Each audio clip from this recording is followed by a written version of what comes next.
시청자 여러분 안녕하십니까? VOA 뉴스투데이 시작합니다. 미국 국무부는 북한 문제가 여전히 미국의 최우선 도전으로 남아있다면서 북한의 단거리 탄도미사일 발사에 대응해 추가 제재 부과 등 대응 조치를 취한 사실을 강조했습니다. 미국 국방부도 북한의 미사일 도발을 강력히 규탄하면서 도발을 멈출 것을 촉구했습니다. 첫 소식 함지아 기자가 보도합니다.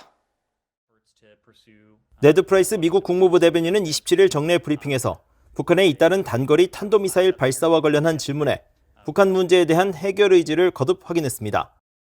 특히 북한의 도발에는 대가가 따른다는 점을 분명히 하면서 최근 미국 정부가 대북 제재를 추가로 부과한 사실을 강조했습니다. And so that is why we are continuing to take action alongside the international community to prevent the advancement of the DPRK's WMD and ballistic missile programs. Following recent launches, for example, I believe it was January 12th, the Department of State and Treasury imposed sanctions on 8 DPRK-linked individuals and entities for supporting the DPRK's weapons of mass destruction and ballistic missile-related programs. 또 린다 토머스 그린필드 유엔 주재 미국 대사가 미국의 독자 제재 대상들을 유엔 제재 대상자로 제안한 사실도 상기시키면서 북한의 단거리 탄도미사일 발사에 대해 국제사회 제재 카드를 활용하고 있다는 점도 확인했습니다. 프라이스 대변인은 또 북한 문제가 미국의 최우선 도전으로 남아있다고 밝히고 북한의 대화 복귀를 촉구했습니다. We harbor no hostile intent towards the DPRK. We continue to seek dialogue with the DPRK.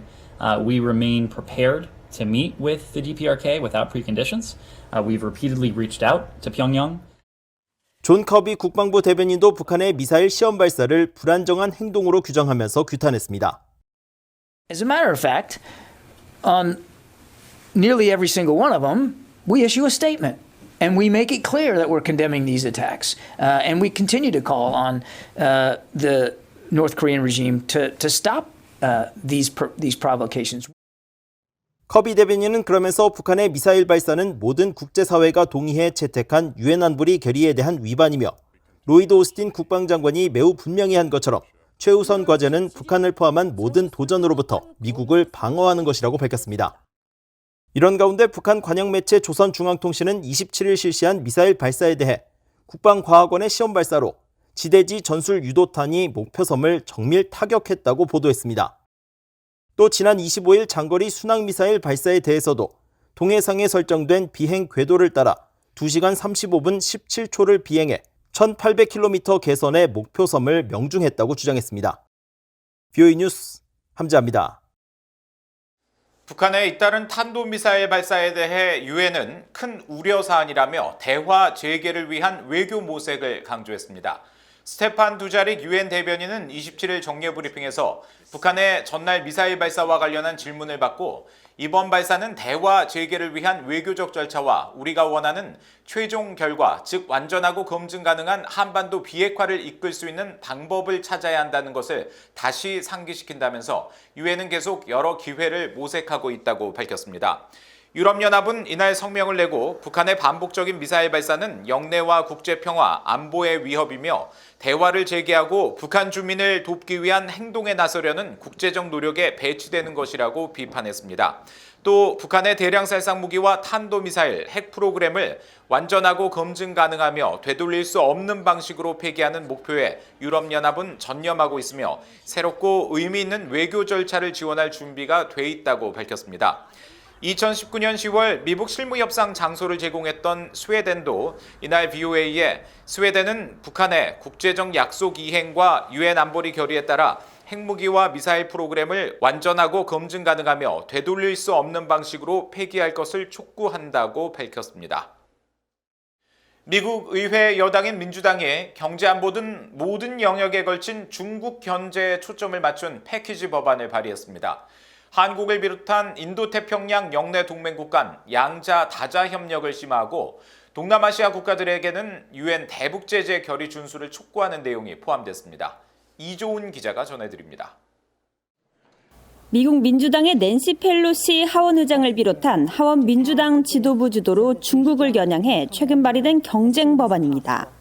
미국의 경제와 안보 글로벌 리더십을 강화하기 위한 국내외 전범위에 걸친 장기 투자 전략을 담은 패키지 법안으로 특히 한국 등 인도태평양 영내 동맹과 파트너십을 강화하기 위한 양자 다자 협력이 강조됐습니다. 법안은 미국의 정책은 동맹국 그리고 동맹국들 사이의 외교, 경제, 안보 협력을 심화하는 것이라며 이런 협력에는 외교적 관여와 영내 개발, 에너지 안보와 정보 공유 등을 통한 것이 포함된다고 명시했습니다. 이어 미국의 다자, 양자 조약 의무 준수를 강조하면서 이런 의무에는 일본과 한국, 필리핀, 대만, 호주에 대한 방어가 포함된다고 밝혔습니다. 또 미국, 일본, 호주, 인도의 비공식 안보 협의체인 쿼드 등 인도태평양 영내 파트너십에 상당한 가치를 둬야 한다면서 이는 공동 이익 증진에 필수적이라고 밝혔습니다. 인도태평양 영내 안보 환경은 미국과 동맹국들의 지속적인 정치적 의지와 구체적 파트너십, 그리고 경제, 상업, 기술, 안보 협력과 일관되고 가시적인 약속을 요구한다는 겁니다. 특히 동맹 방위와 상호 지원에 중요한 핵심 역량획 등 협력은 고위급에서 광범위하게 논의해야 한다고 강조했습니다. 그러면서 미국의 동맹 관계와 파트너십 균열은 적국들을 이롭게 하고 공동의 이익을 증진하는 집합적 능력을 약화한다고 지적했습니다. 특히 인권과 관련해선 미국은 동맹국들과 협력해 인도태평양 전역에 걸쳐 인권을 우선시해야 한다며 영내 전역에 걸친 인권 증진을 위해 동맹 파트너국들과 양자 협력하고 영내 조약이나 다자 협정 등을 통해 협력하는 것이 미국의 정책이라고 강조했습니다. 아세안 국가와의 협력에 관한 정책 조항에선 북한에 대한 국제적 의무를 다할 것을 촉구했습니다. 북한의 핵과 탄도미사일 프로그램과 관련한 모든 유엔 안보리 결의와 국제협정을 충실히 따르고 시행하는 아세안 국가들이 있지만 다른 모든 아세안 정부들도 그렇게 하기를 독려하는 것을 미국의 정책 중 하나로 명시했습니다. 법안에는 연방정부가 지원하는 연구 프로그램에 북한 등 우려 국가의 지원을 받는 개인의 참여를 금지하는 내용도 담겼습니다. 이번 법안에 대해 야당인 공화당 측은 다소 비판적입니다. 공화당 의원들은 이번 법안에 핵심 문제와는 연관 없는 조항들이 대거 포함됐고 중국의 실질적인 책임을 묻는 내용이 빠졌다고 지적했습니다. VA 뉴스 이존입니다. 북한 정권을 변화시킬 최선의 방안은 대북 경제 제재라고 글린 데이비스 전 육자회담 수석대표가 지적했습니다. 오바마 행정부 시절 미국 육자회담 수석대표로 활동했던 데이비스 전 대북정책 특별대표는 26일 VOA와 인터뷰에서 북한을 변화시킬 가장 효과적인 방법은 경제 제재와 유엔 안전보장이사회 조치와 같은 압박이라고 말하고 국제사회에서 북한 정권이 하나의 국가로서 활동하는 능력을 제약하고 단단히 조이는 조치들이 필요하다고 밝혔습니다. 또 북한이 국제사회의 의사를 거스르는 불법적인 행동에 대해 미국은 큰 대가를 물리겠다는 자세를 계속 견지해야 한다고 밝혔습니다. 이어 과거 행태를 비춰볼 때 북한은 모종의 비밀 핵시설을 갖고 있으며 이를 사용하기 위한 결정을 할 수 있다는 데 의심의 여지가 없다고 강조했습니다.